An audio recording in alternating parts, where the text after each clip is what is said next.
আলাইকুম, জুম্মা মোবারক সবাইকে। কেমন আছেন সবাই? আশা করি আলহামদুলিল্লাহ ভালো আছেন।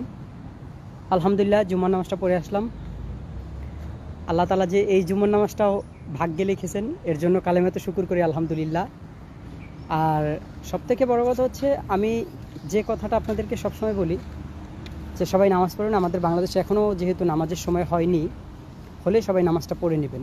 আর আরেকটা কথা হচ্ছে যে কোনো মানুষকে কখনো অযথা কষ্ট দিবেন না। কারণ কি জানেন, যে কষ্টগুলো মানুষের রূহ অবধি পৌঁছে যায় সেই কষ্টগুলোর কিন্তু কখনো ক্ষমা হয় না। কারণ মানুষকে যদি আপনি সাধারণ কষ্ট দেন সেটা হয়তো বা মানুষ কিছু সময়ের জন্য বা আপনাকে ক্ষমা করে দিবে, কিন্তু যে কষ্টগুলো মানুষের রূহ অবধি পৌঁছে যাবে সে কষ্টের কিন্তু কখনো ক্ষমা হয় না। তাই অবশ্যই কখনো কোনো মানুষকে কষ্ট দেওয়ার চেষ্টা করবেন না।